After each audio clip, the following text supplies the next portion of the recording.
그래서 레위기가 27장이지만 신명기는 34장이에요. 네, 할수록 느는 건 잔소리죠. 네, 걱정되니까. 신명기는 지금 장소가 어딘지부터 일단 확인을 하시고 가셔야 돼요. 시간하고. 자, 신명기 1장을 잠시 펴주시면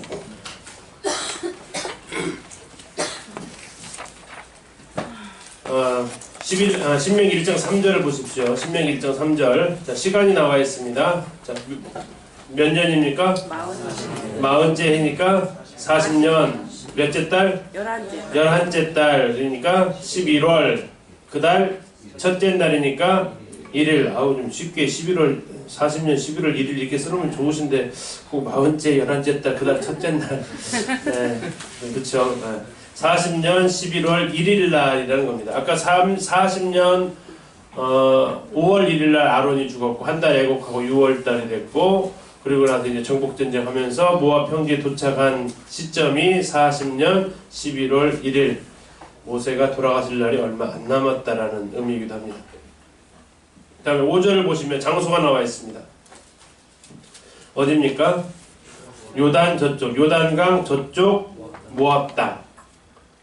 자, 이제 공간적 배경 모압 평지, 시간적 배경 40년 11월 1일. 자, 누가 누구에게 한 말입니까? 3절에 보니까 모세가 이스라엘 자손에게,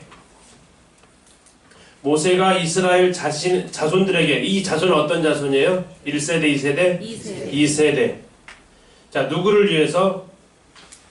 이스라엘 자손들을 위해서. 누가 주신 명령이에요? 여호와께서 주신 명령. 이것을 하는 겁니다. 다시 말하면 설교문이고 또 어찌 보면 유언입니다.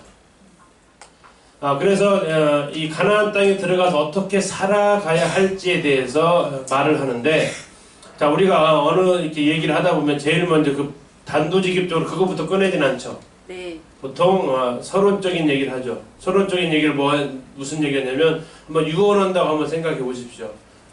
초반에 무슨 얘기부터 하실까요? 칭찬. 네, 칭찬요.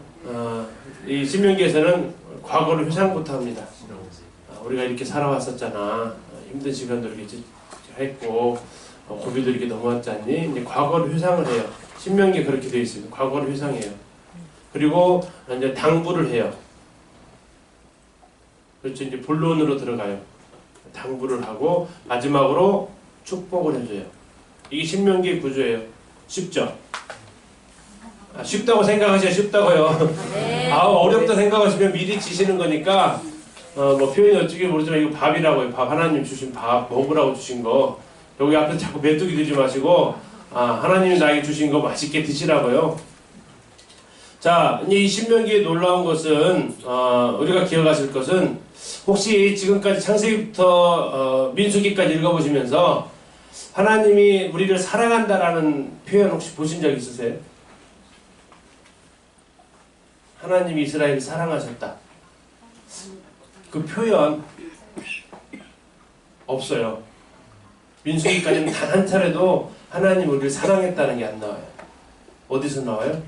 신명기에서 나와요. 신명기 7장에서 하나님이 사랑했다라고 표현하고 있어요. 와, 궁금하신 거 막 찾으시는 것 같아요. 네, 하나님께서 처음으로 이스라엘을 사랑했다라고. 근데 왜 사랑했는지 그 이유도 얘기하세요. 내가 너를 택했는 건 사랑해서 택했다면서 왜 택했는지 7장에 가서 그것을 우리가 알 수 있어요. 신명기는 어쩌면 사랑하니까 잔소리도 하잖아요. 사랑에 대한 이야기입니다. 그러면서 이제 여기 신명기 핵심의 주제는 다시 말하면 우리가 자녀들한테 유언을 하는 것은 청개구리도 유언은 지키잖아요. 그죠? 청개구리도 지키는 게 유언이잖아요. 유언하면서 신신당부하는 거예요. 뭐를? 제발 잊어먹지 말아라. 제발, 다시 말하면 기억해라. 기억하는 이유는 제발 지켜라. 두 가지를 잊지 말라고 하는데, 하나는 너희 혹시 들어가서 잘 살면 그것을 잘 살게 해주신 분이 누구라는 것을? 하나님이시라는 것을. 근데 만약에 거기 가서 내가 잘못해가지고 하나님한테 벌 받으면 민수기, 본보기 그랬구나. 내가 지금 하나님 앞에 불순종하고 있는 건 아닌가. 잘 됐을 때 복 주신 분이 하나님이심을 기억하고 혹 어려움이 찾아왔을 때 내가 잘못해서 하나님께로부터 징계받는 것이 아닌가 이것을 기억하고 그래서 이제 성경학자들은 이것을 가르쳐서 신명기 사관이라고 표현합니다.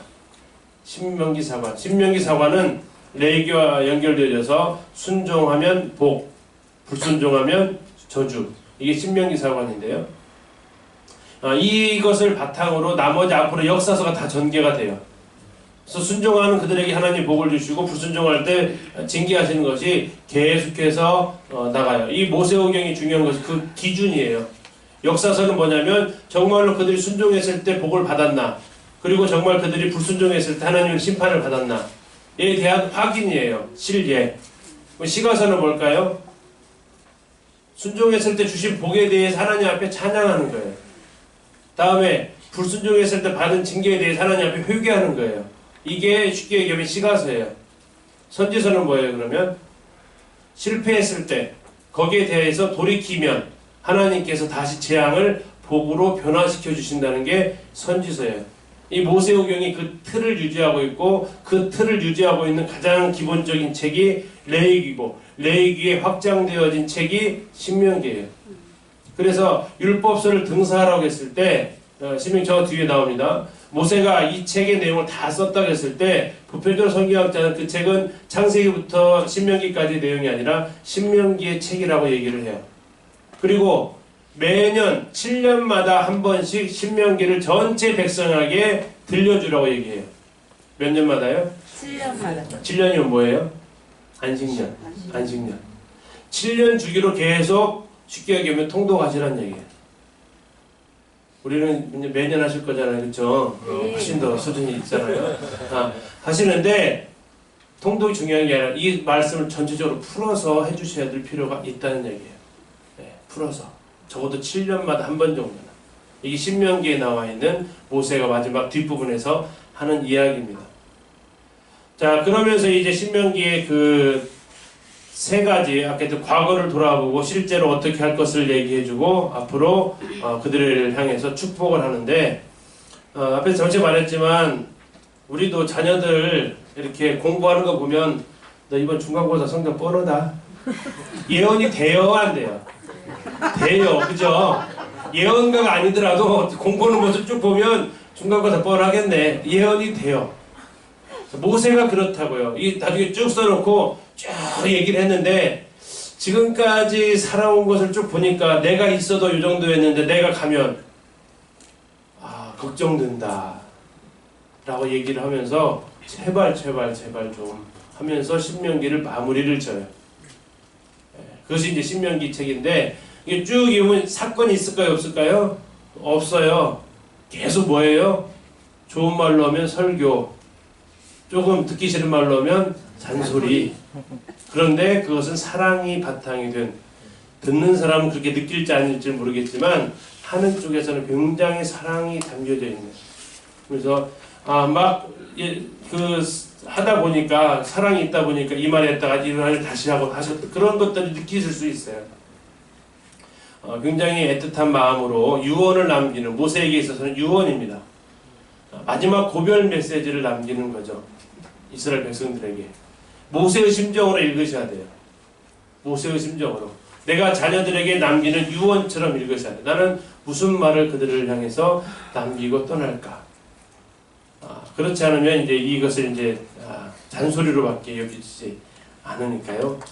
잘 들으시고 굉장히 간단합니다. 4장까지는 과거를 회고하고 다음에 28장까지는 이제 앞으로 당부할 일들을 갖다가 쭉 설교하고 마지막은 그들을 향해서 이제 축복하면서 마무리를 합니다.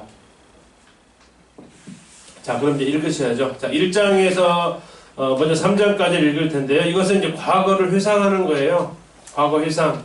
어디서부터 시작하냐면 시내산에서부터 회상을 합니다. 출애굽이 아니라 시내산에서부터 쭉 회상을 하면서 그래 우리가 가데스 바네아에서 우리가 참 불순종했었지. 그런 쭉 하면서 그래서 우리가 이제 모압까지 왔는데 하나님께서 또 거기 모압에 들어가서 모압을 괴롭히지 말아라, 또 암몬 괴롭히지 말아라 해서 우리가 길을 돌아갔지. 길을 돌아가다가 드디어 이제 세레시나 이렇게 건너는 과정도 쭉 얘기하면서 그러다 우리를 대적했던 그 민족들이 있었는데 그들을 갖다가 우리가 또 정복해서 땅을 얻었지 하면서 이렇게 쭉 이야기를 과거에 있었던 이야기들 쭉 기억하게 해요. 근데 그들이 다 그 상황을 봤던 사람들이죠. 후손이라고 하지만 1장부터 3장까지 참 멋진 표현들이 굉장히 많이 나와 있어요. 한번 보시면서 1장부터 3장까지 읽겠습니다. 이제 과거를 다 회상을 하면서 자기를 못 건너간다고 좀 너무 하죠.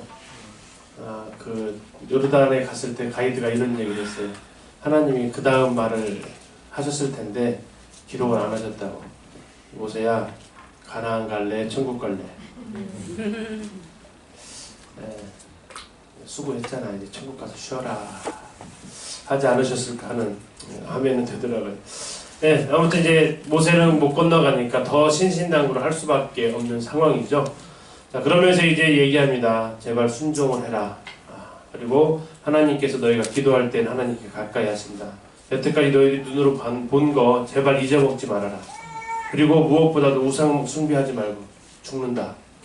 하나님 앞에 원망하지 말고 하면서 이런 쭉 이야기를 첫 번째 과거를 돌이켜보면서 결론이 4장에서 43절까지만 일단 읽도록 하겠습니다.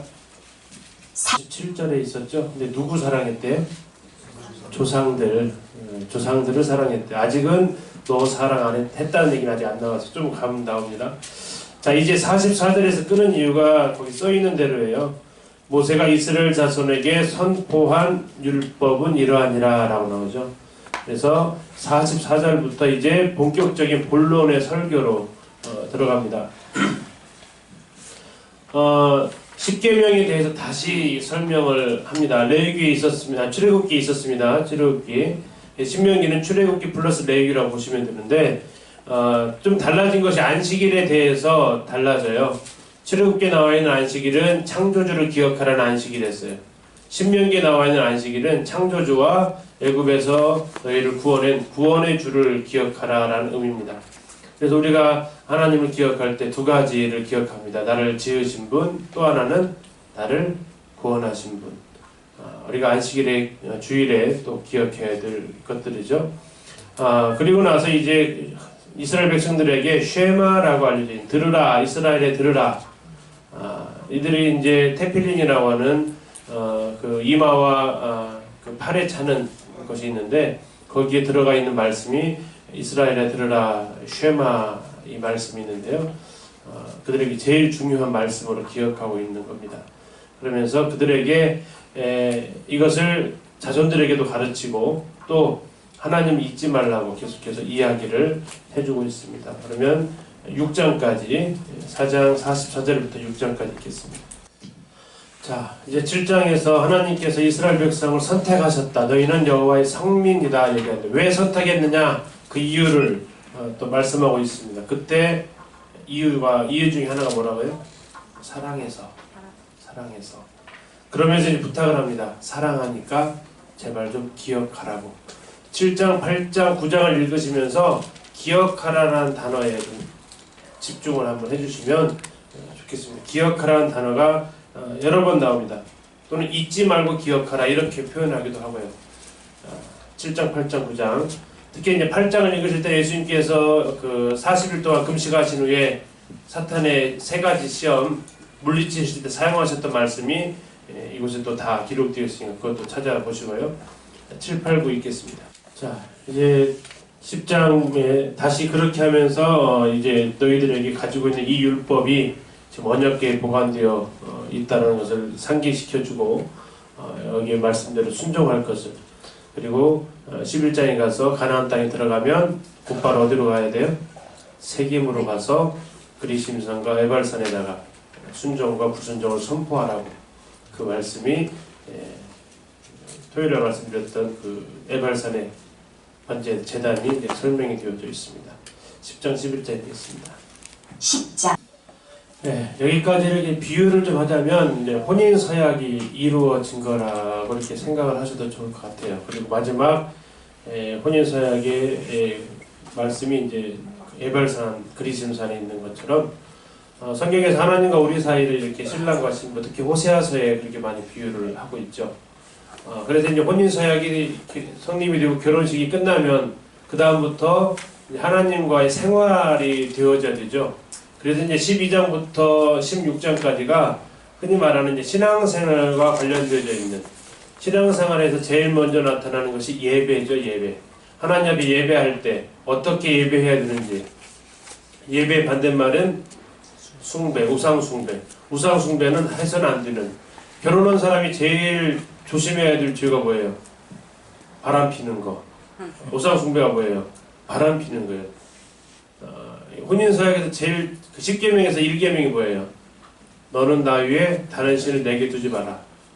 결혼식 때 혼인서약 할 때 항상 물어보는 거 있죠. 남자든 여자든 이 남자만을, 이 여자만을 사랑하겠냐? 좀 너무한가요? 그렇게 물어보면? 이 남자도 이 여자도 사랑하겠냐? 이렇게 물어봐야 되나요?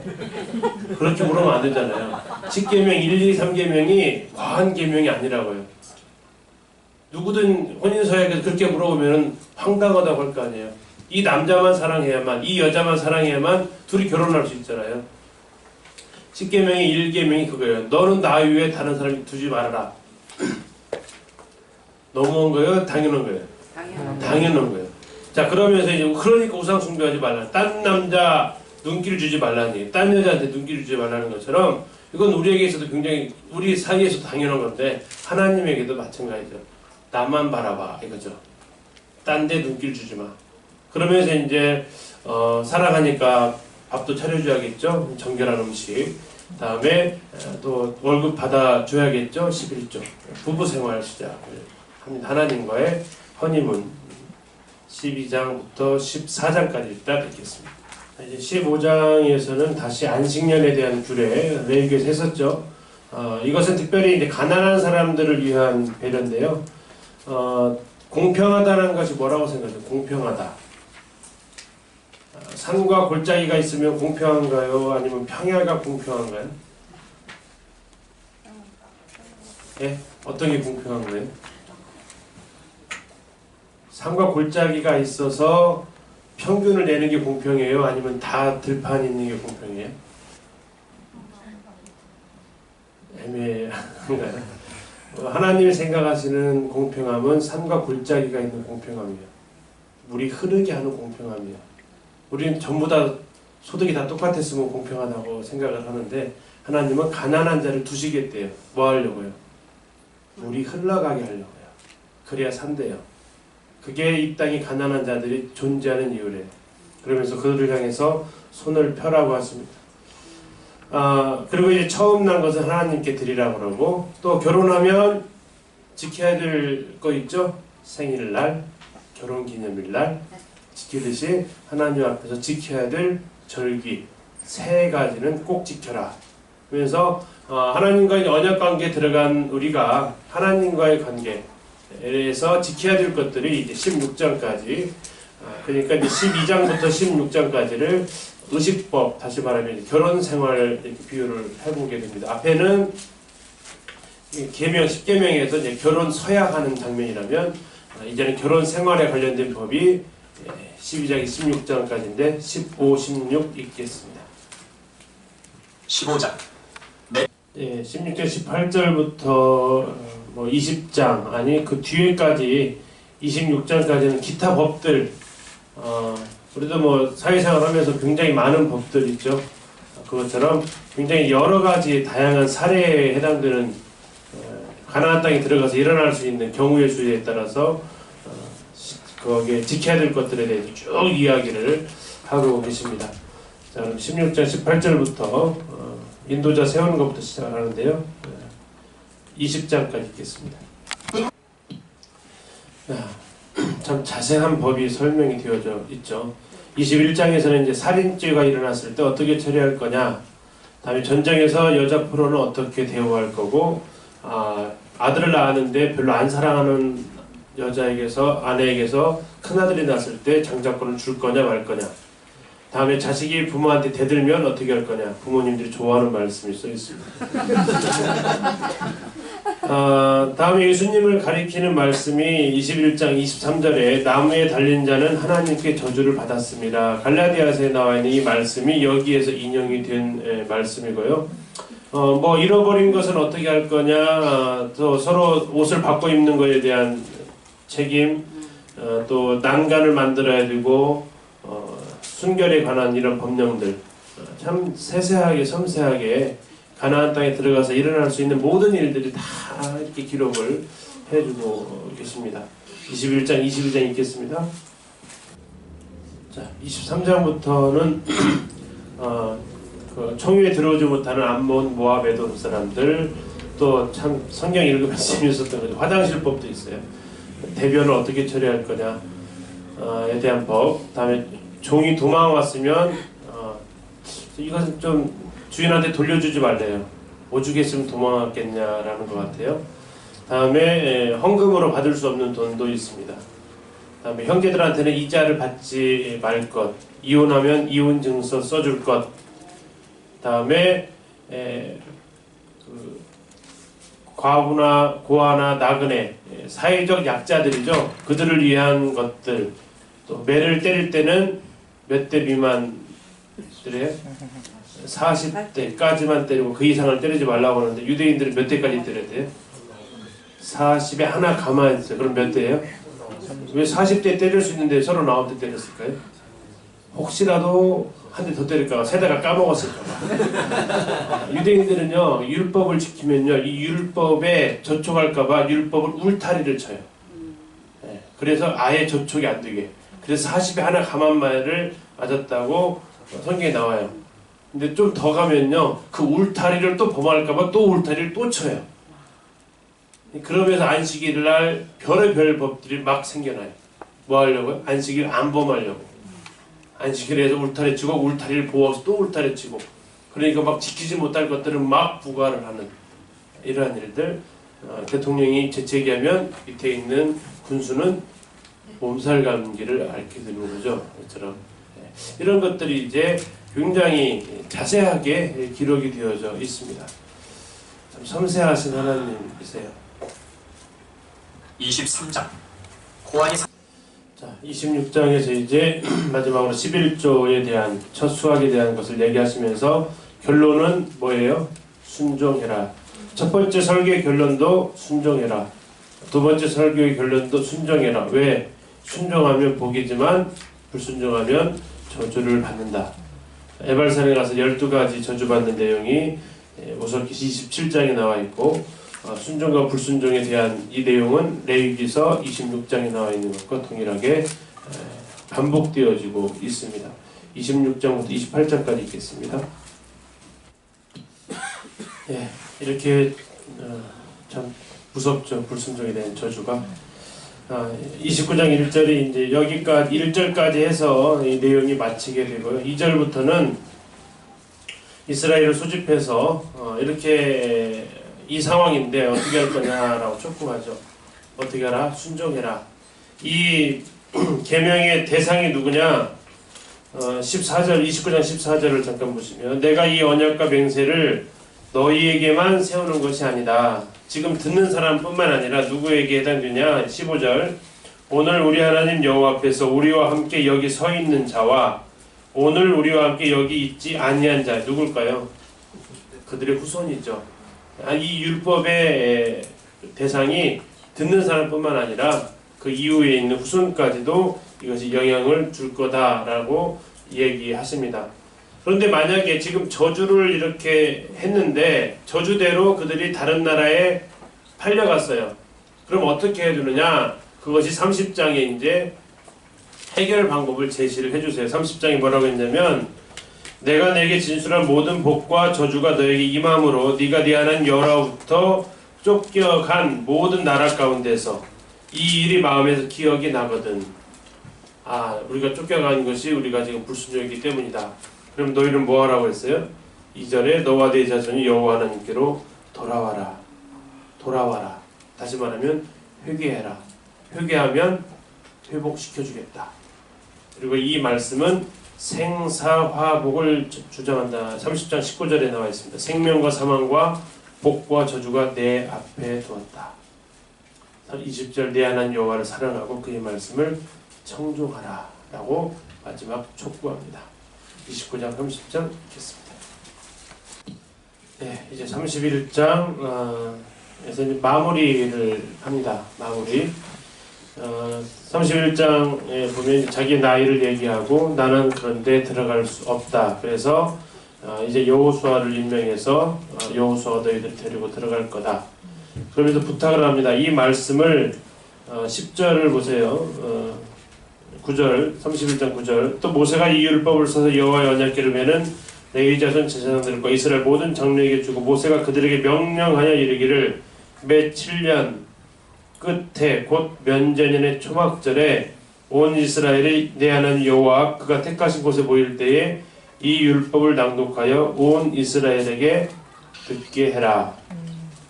누가 들어야 되냐면 12절 백성의 남녀 다음에 어린이 성읍 안에 거하는 타국인 그들에게 다 듣게 해라. 목적은 뭐예요? 내 하나님 여호와를 경외하고 지키는 것이다. 했을까요? 안 했죠. 나중에 이 율법책은 지성소에서 발견됩니다. 청소하면서 결국 한 번도 이것이 실행이 안 됐다라는 거죠. 그러면서 이스라엘 백성에게 예언한 이 저주대로 그들은 다른 나라에 끌려가게 됩니다. 참 실행되지 않은 하나님의 이렇게까지 신신당부했는데도 실행되지 않는 안타까운 모습을 볼 수 있습니다. 근데 하나님께서 예언을 하세요. 참 슬프게도 16절에 보시면 여호와께서 모세에게 이르시되 너는 내 조상과 함께 노려니와 이 백성은 그 땅으로 들어가 음란이 그 땅의 이방신들을 따르며 일어날 것이고 나를 버리고 내가 그들과 맺은 언약을 어길 것이다. 그리고 내가 그들에게 진노하여 그들을 버리며 내 얼굴을 숨기 그들에게 보이지 않게 할 거다. 그들이 삼킴을 당하여 허다한 재앙과 환난 그들에게 임하고 그들은 참 그때에도 하나님을 원망할 것이다. 그래서 너는 할 일이 있다. 19절 노래를 써서 가르쳐라. 노래를 써서 가르치라는 얘기는 가장 효과적인 방법 중에 하나입니다. 외워서 불러야 되니까. 그래서 지금까지 30장까지 했던 그 모든 말을 노래로 제작한 것이 이제 31장 30절부터 시작해서 32장 47절까지 굉장히 긴 가사의 노래가 압축 띄워져서 나옵니다. 압축에 압축을 해서 노래가 지어지게 됩니다. 그리고 이제 모세는 느보산에 가게 되고 그 내용이 32장까지 나와 있습니다. 31장, 32장 읽겠습니다. 33장에서 그럼에도 모세는 이제 이스라엘 자손을 뭐하고 있습니까? 1절에 보니까 축복합니다. 축복합니다. 아까 시작할 때 말씀드렸던 3절의 말씀을 보시면 여호와께서 백성을 사랑하시나니 모든 성도가 그의 수중에 있으며 같이 한번 읽을까요? 시작. 주의 발 아래에 앉아서 주의 말씀을 받는도다. 이렇게만 되면 저주받을 일은 없을 겁니다. 그리고 나서 이제 르우벤 지파, 유다, 레위, 베냐민, 요셉, 스불론, 이사갈, 갓, 단, 납달리, 아셀 지파에게 축복합니다. 빠진 지파가 하나 있어요. 시므온 지파가 빠집니다. 시므온 지파가 없어요.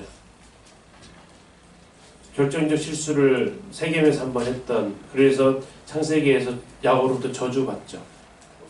그리고 바알불 사건에서 그 족장으로 인해서 엄청난 숫자가 죽임을 당합니다. 그때 2세대가 참 많이 죽었어요. 그 전에는 1세대 인국에서 했는데, 물론 그 사건 이후에 인국에서는 하니까 스불론, 시몬 지파 엄청나게 죽어나갔어요. 굉장히 부족했어요. 그것은 그때까지만 해도 2세대가 비슷했는데 거기에서 아주 그냥 결정타를 맞게 되고, 그 이후에 지금 모세의 축복 가운데서 시몬 지파가 안 보여요.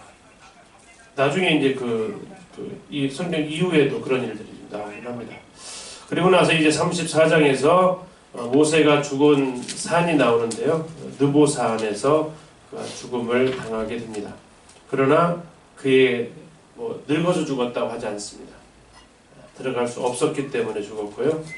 그리고 그의 무덤은 찾을 수가 없었다. 그러면서 마지막 절에 모세를 향한 평가가 있습니다. 10절에 보시면 그 후에는 이스라엘에 모세와 같은 선지자가 일어나지 못하였다. 근데 모세가 아까 예언했으면 나와 같은 선지자가 일어날 것이다 라는 예언을 했어요. 그분이 누구예요? 예수 그리스도입니다. 요한복음 1장에 나와 있는 이스라엘 백성들이 궁금해했던 네가 그 선지자냐? 그 선지자, 모세가 예언한 그 선지자라고 이렇게 묻는 것이 바로 이제 같은 맥락이 해당이 되겠습니다. 33장, 34장을